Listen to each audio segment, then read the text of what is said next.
आज तुम्हारा भाई भूसावल क्यों आया था वो देखना है तो व्लॉग लास्ट तक देखो।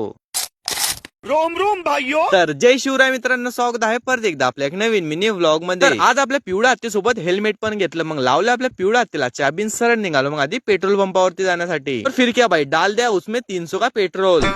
तो सबसे पहले तो अपने को जाना था मुक्ताईनगर आणि मग काय लावलं आपल्या पिवळ्या हत्तीला चाबीन सरळ आलो मग मुक्ताईनगर मध्ये। आणि मग आपल्या मुक्ताईनगर मध्ये आल्यानंतर थांबलो आम्ही एक कप चहा प्यायला। और फिर क्या चाय पीने के बाद अपन का काम था थोड़ा मुक्ताईनगर के स्टेट बैंक में। क्या बात करता है यार। और फिर तुम्हारा भाई आ गया बैंक में, बट जो हमारा काम था वो नहीं हुआ यार। और फिर क्या उधर से भी निकाले अपनी गाड़ी और सीधे निकले हम भुसावळ को जाने के लिए।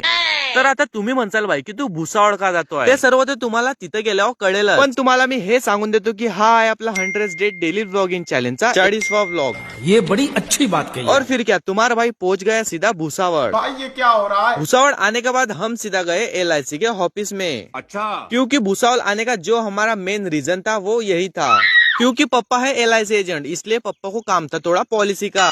और जो पॉलिसी थी वो अपने घर के लोगों की ही थी, इसलिए अपना छन्नू भाई भी आया था। सॉरी। और जो पॉलिसी का काम था ना भाई, उसके लिए इतना टाइम लग रहा था ना कि क्या ही बताऊं मैं आपको। कारण तिथं बसून बसून ना भाई मी पूर्ण बोर झालेलो होतो। क्या बात करता है यार। आणि मग तिथं बरोबर 1.5 तास वेट करून फायनली आमचं काम कम्प्लीट झालं। आणि मग परत एक कप चहा घेतली, मग आपल्या छन्नू भाऊला केला टाटा आणि मग लावलं आपल्या परत पिवळ्या हत्तीला चाबी। आणि जर का तुम्ही भुसावळचे असाल किंवा भुसावळचं कोणाला ओळखत असाल तर त्यांना हा व्लॉग शेअर नक्की करा आणि फॉलो पण करून घ्या। चलो फिर मिलते हैं नेक्स्ट व्लॉग में।